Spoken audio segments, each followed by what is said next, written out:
Let's try this again. We were here before. You may not know that. Okay, so we're back. And Anthony Jeselnik, I saw him say that all jokes resound down to come back to the idea. Resolves into surprise. Has to have an element of surprise. And I don't like just blanket statements like that. No, everything comes down to this. You had to be surprised. I was thinking, well, I use this one thing all the time. I like to get laughs. I think people like to get laughs. Yeah. But I will get a laugh every now and then. I get a laugh regularly. I get a laugh out of you every time we do this podcast by doing the thing that I do often. And that is to go like, say, you speak to me and I go like that. Yeah. Right. That's an old Three Stooges. The Three Stooges, the Mo. They come up to Mo. Mo turns around and goes,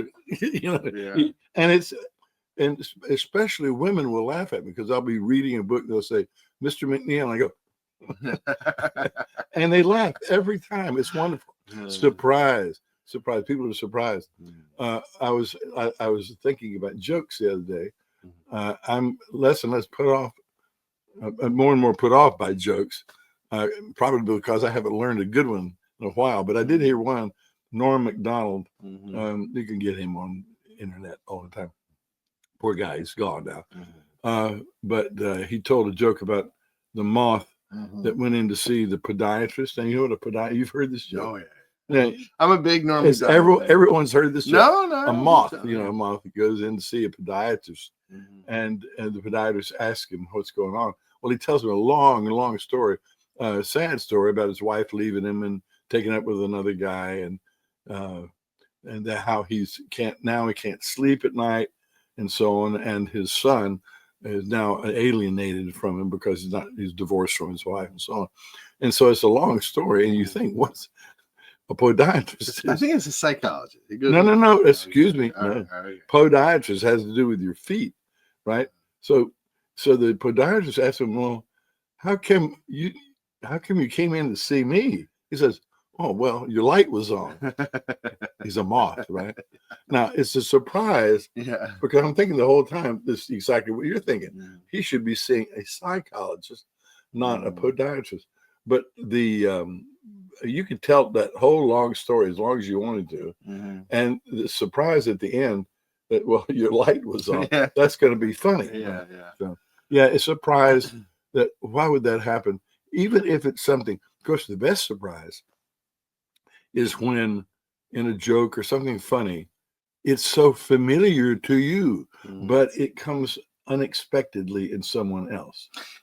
Yeah, that was when I looked at what makes something funny.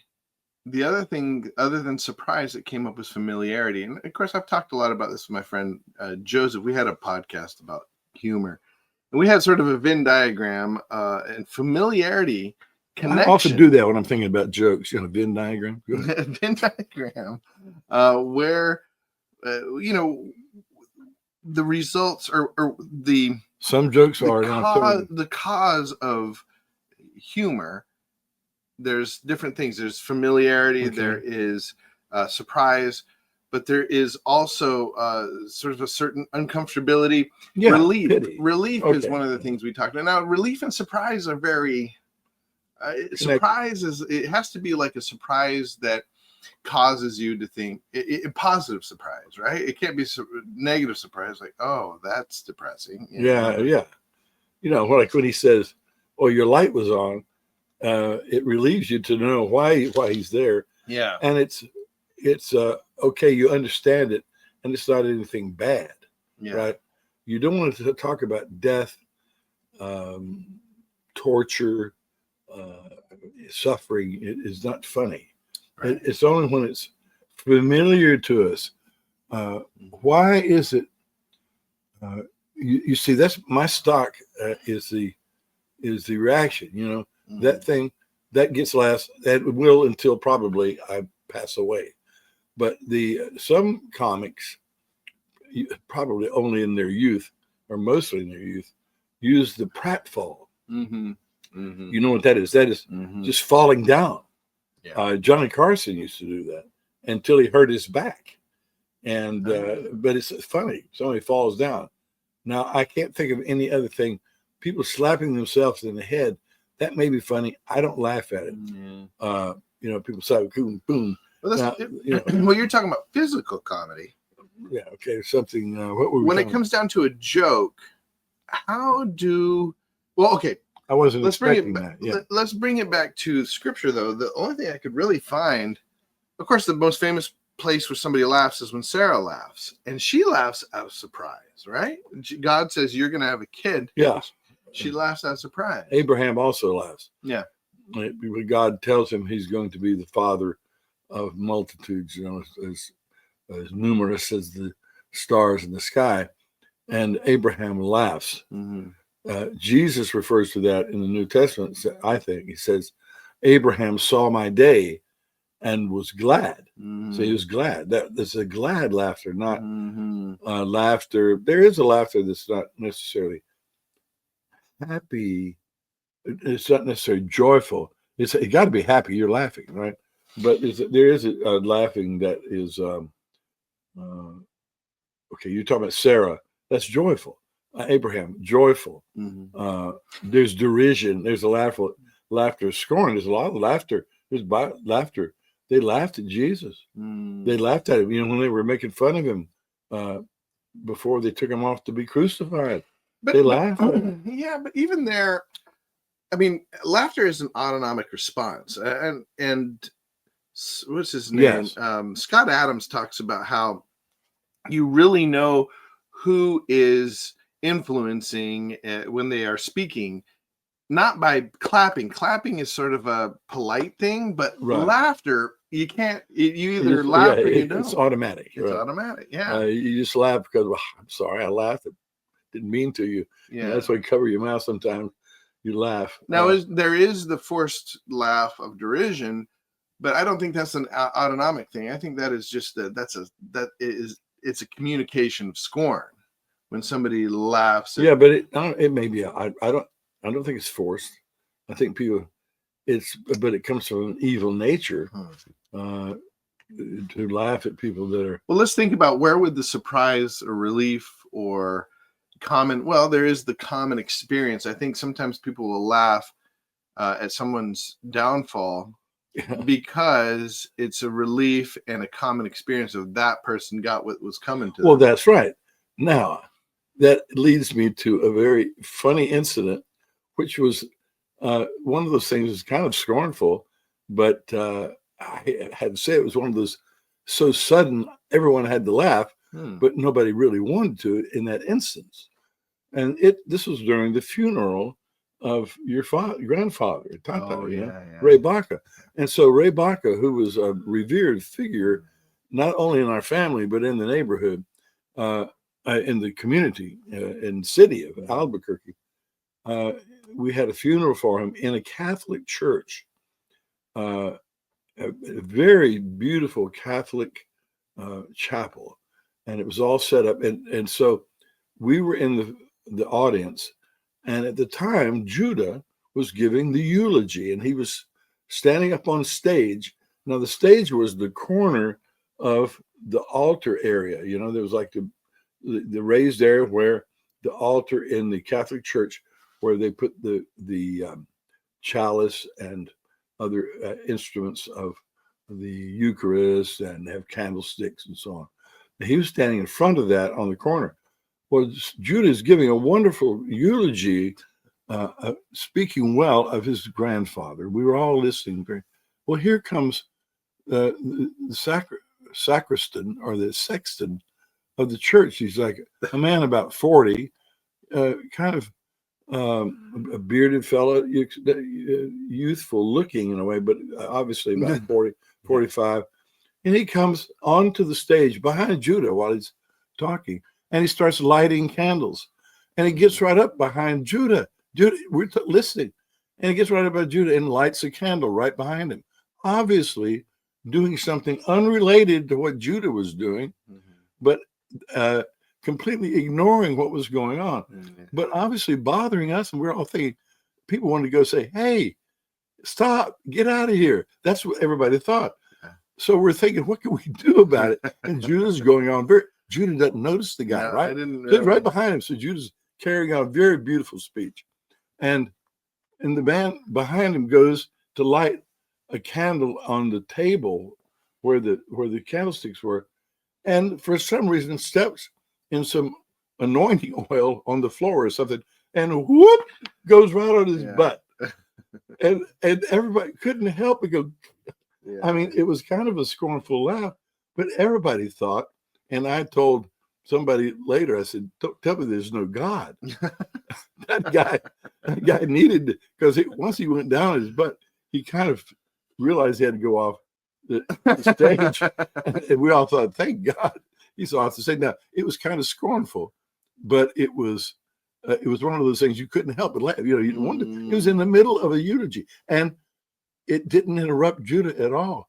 He just started to turn something, a little sound at, and then he stopped and he went on. I barely knew what was going on. And he had to put up with all that. And so that's why we're going like that. You know, he just goes, I'm telling you, feet right out from under him. Bam. I wish it had been caught on camera. Oh, it'll be indelible in my mind forever.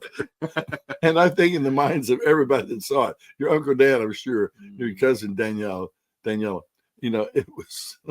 Yeah. But I think it's scornful in a way. But scorn is generally you're waiting, you're hoping somebody gets it, or you're setting them up. You know, set them up. So there's famous places. I can't think of one now, but where people get set up. Of course, the scornful laughter of Jesus, you know, laughing at him and making fun of him. And there's other places where prophets were made fun of. And scornful laughing. Yeah, making fun of is, but I it's hard for me to believe that people can, that the reaction of laughter comes up in just automatically to put other people down. You know, it has to be triggered by something funny, and to be funny, it has to be surprising, has to be a common, a common experience, and there has to be some form of relief.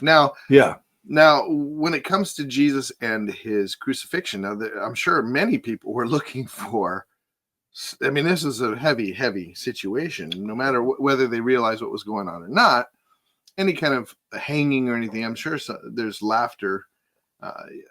People talk about how at funerals, there is always these stories of at funerals, people getting caught up in a fit of laughter because of the feeling of I can't laugh, or this is such a there's a need, there's a psychological, maybe emotional need for relief. Well, people sometimes giggle at funerals, especially for I'm not going to mention this person's name, but he was a well-known character. I went to his funeral. It was a very well-attended funeral, so you can tell that it was someone who was respected. Mm-hmm.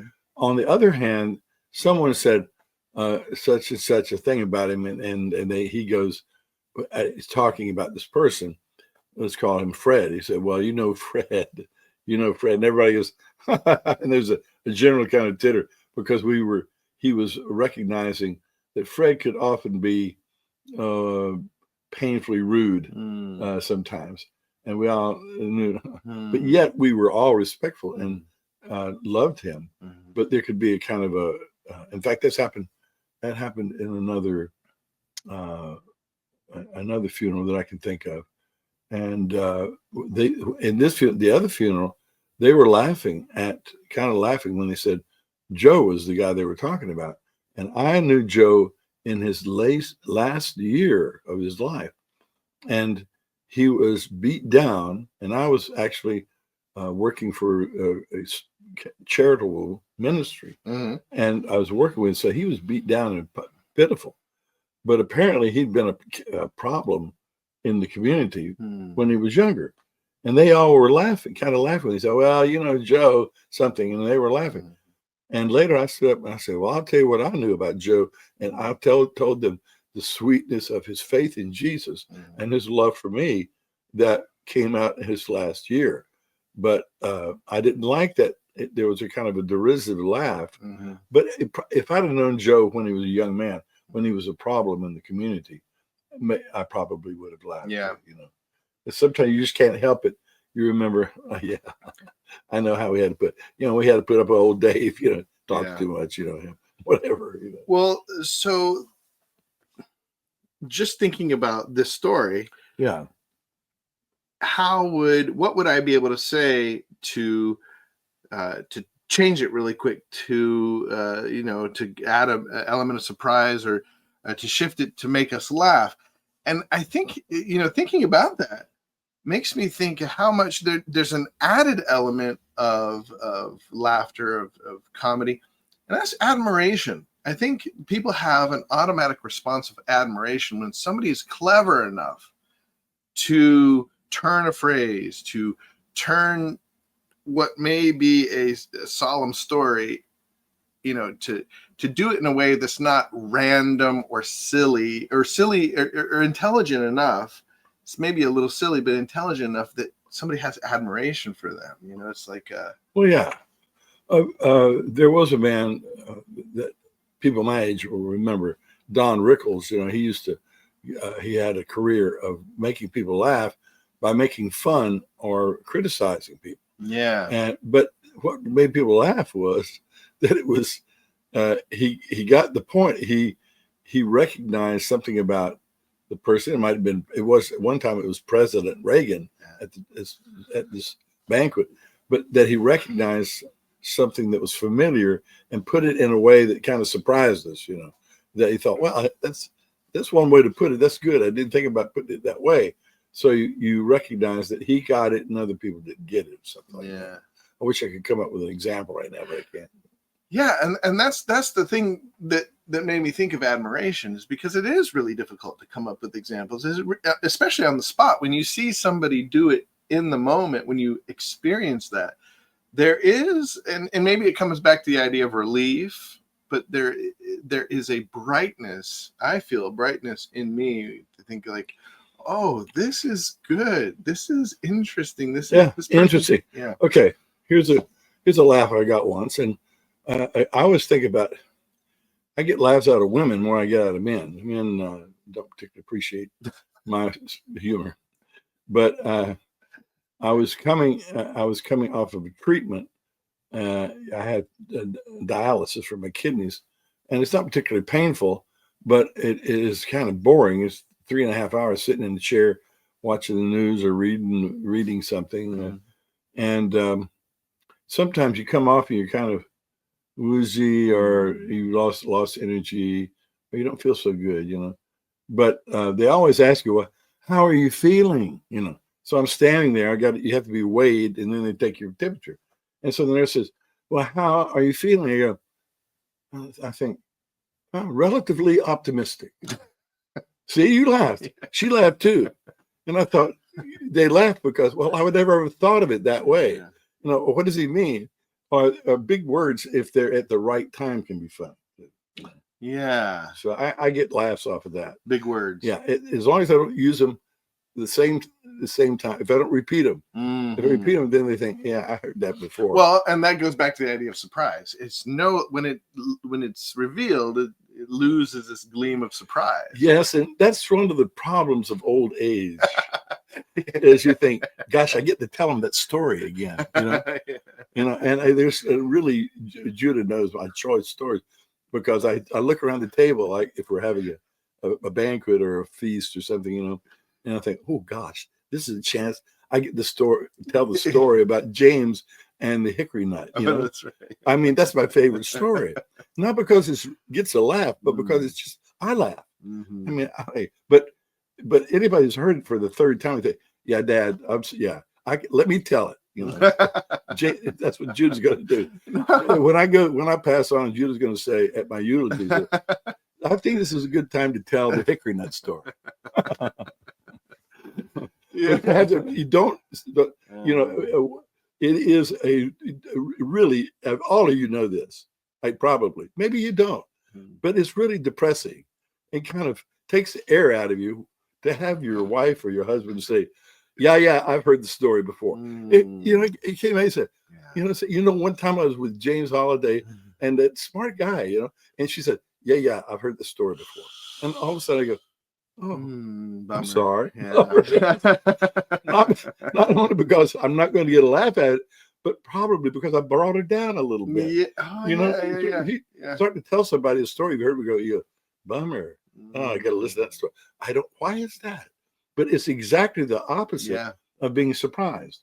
You don't want to be told the same thing over and over again. Though you can listen to the same ad on radio. I can listen to the same ad over and over again. Not too long. Sometimes I turn them off. But when somebody tells you a story.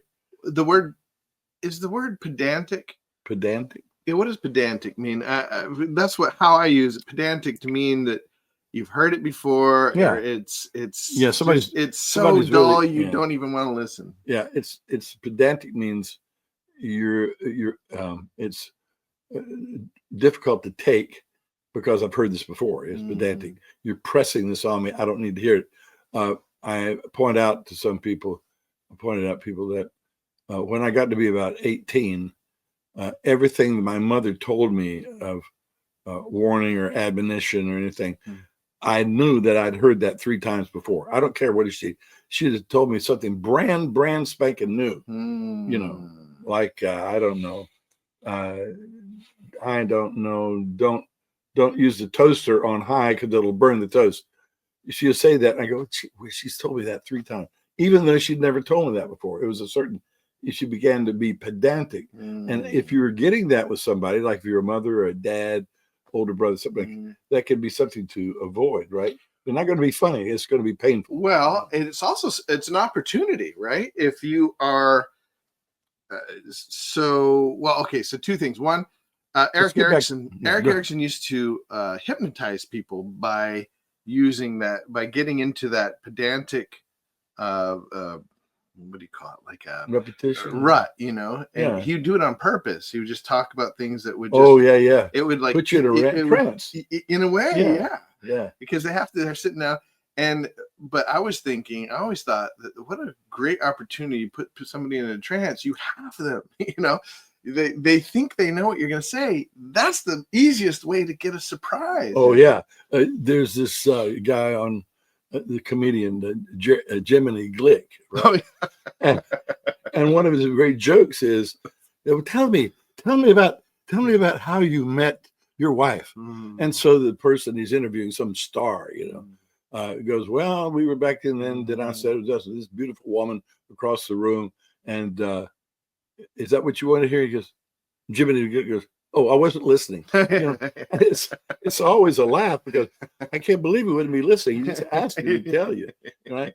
So, but it's true that someone tells you something boring, it can put you into kind of a trance. And you're saying it's a good way to set people up. Well, that joke about the moth is that way. You can just set people up. You think, well, okay, when is he going to get to the point of the story? Right. But I wonder if I could ever hypnotize somebody by just being pedantic. That would be something to try. Yeah. Well, one of the things you have to have is a captive audience. So I guess in a car, in a meeting, that's one of my feasts at the house. Dinner. So many distractions. But yeah, the other thing I was going to talk about was memes, because once we live in a meme culture right now, but it made me think of when you talk about James, it has now become a meme. So all you have to do is say James and the hickory nut, and it encapsulates the whole thing. It's a meme within our family. Typically an inside joke or something that everybody gets in a shortened or one frame. Yeah, I'm not familiar. Y'all, you and your generation talk about. I guess I'm talking about meme broader sense of. I'm not sure what you mean by meme, but a small amount of information that has has sort of that inside. Everybody sort of gets what. All you have to do is refer to it. Everybody knows what you're talking about. James and the hickory nut. Yeah. Right. Okay. See, he's laughing already. I got to remember that. That's like the guys at prison. The man went to the prison, and he went to, this was a prison where people were in for long sentences, and he was inspecting it for the state, and he was walking around the prison looking at the condition of things and cleanliness and so on. But as he was going on, he heard the prisoners saying 24. They were all laugh, and then somebody else would say 17. Oh, they'd laugh. Said, well, what? He finally got back to talk to the warden. He said, what was all that? The numbers and everything. He said, well, the men had been here so long, they memorized all the jokes and numbered them, and so now they just tell the number, and everybody laughs.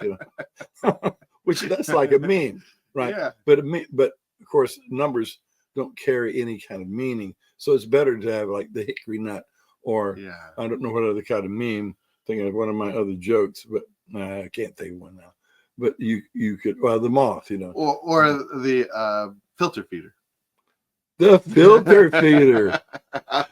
You guys, I can't. They won't let me tell you the filter feeder joke. Well, I think one of the problems about the filter feeder joke, so tell it, and then I'll tell you what the filter feeder joke is. So I saw this in a comic. So there's a sponge. A sponge is just a kind of very simple animal, very simple, but it's attached to the ocean floor, and it's like a little plant, but it's a very simple animal. So a finny fish, like a perch, comes up to it and talks to it and says, "Sponge, I got a question for you. How can you stand it all day? It must be so boring that you're sitting here filter feeding all day, filtering the water through and filter feeding." And the sponge says to him, "Obviously, you've never filter fed before." See, I think that's very offensive. Okay, well, now he's laughing at me. He's not laughing at the joke because my wife will hit me with whatever's available around when I tell that joke, which now is becoming a meme. So we got the filter feeding meme. Yeah. I think the biggest I've analyzed that joke because I want it to be funny. It's one of my favorite jokes. But I think the problem is, and this is one of the things that Joe and I talked about, that we had a podcast called the Chicken Foot Podcast. We talked about jokes, and it was terrible. We just weren't very good at talking. But the problem is that you need, your punchline has to be punchy enough to make up. So the build up to the punchline has to be, it can't be too brief, too laborsome. No, right. No, it's the opposite. The briefer it is, the better, because the less expectation you have for the punchline. So if you have a big build up to a punchline, that punchline better be good. And the problem with, obviously, you've never filter fed, is that it takes a minute to think about it. And so, yeah, well, I think it had to do with a lot of people don't have any concept of what filter feeding is, because obviously they've never filter fed before. But to me, it's so dumb. It's like, how interesting could it be? Filter feeding has got to be, you just let the water go through and you filter out the little microbes, bacteria, and you eat them. How exciting can it be? There's obviously you've never filter fed before. There's the sensual undertones to it, right? That I think you have to have a certain level of intelligence to really get it. Or as my wife would say, obviously you have to abase your intelligence to a certain level to get it, because she really thinks that I bring down the level of intelligence of the room whenever I tell it. Now, if you I for a while I saved the joke by telling the punchline with a little flatulence in my lips, flatulence, and that would make see, and that made filter fed before. And that made all the children laugh anyway. Sorry.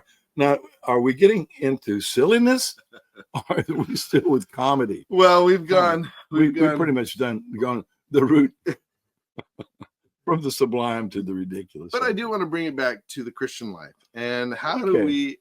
I do think that relief, surprise, and common experience. Those are elements and of the, admiration. Yeah. These are elements of should be of the hope. gospel. They should be of the gospel. When you say that, I think that's good. It should be surprise. Mm-hmm. This is something you've never heard before. I'm going to tell you, you've never heard this. And relief, joy. Mm-hmm. You can be forgiven. You can be saved. Mm-hmm. You can be filled with the Holy Spirit. Mm-hmm. Relief, joy. What did you say? Surprise. Common experience. Common experience. We all need the same. We're all relief. the same. We need we all are searching for something deeper, something we're and searching if for it's happiness. if it's true, it definitely will bring a sense of joy. And I think people that have heard the gospel, when they hear it as truth for the first time, I think it does bring a certain amount of joy. The interesting thing is that it comes with conviction of sin at the same time. So there is a struggle in a man or a woman with this. There's a sense of joy, but you're putting off the old man, saying, I can't be that way anymore. I can't have that life anymore. But there's got to be that's something I think we should think about. How can the gospel come across even to make people laugh? Because it did with Abraham and it did with Sarah. It made Abraham laugh. He said, Abraham saw my day. Well, that's what we want people to know when we tell them the gospel, right? To see the day of Jesus. Except it's not a joke in the sense it's not a joke, but it doesn't make people laugh. I think, one, because of conviction of sin, two, because it isn't a sudden. It's it's not a sudden relief. It's more of a gradual relief that's experienced over time. But I do think that there could be something in there about laughter, relief, common experience. Well, you can bet the guy, the lame man who was healed at the gate of the temple by Peter and John. Yeah. He was leaping and walking and praising God. You can bet he was laughing too. Yeah. And that's the kind of laughter we really want to look for. The laughter of joy in knowing that God is in control, that only good things are coming from him. That God is going to bring us good things, the good thing. And that really, the surprise has to come from an immediate experience, right? Like a shift, and really experience something real. Something real, yeah. Well, I hope you guys experienced something real today, particularly something funny or hopeful. Yes. And we will talk to you later.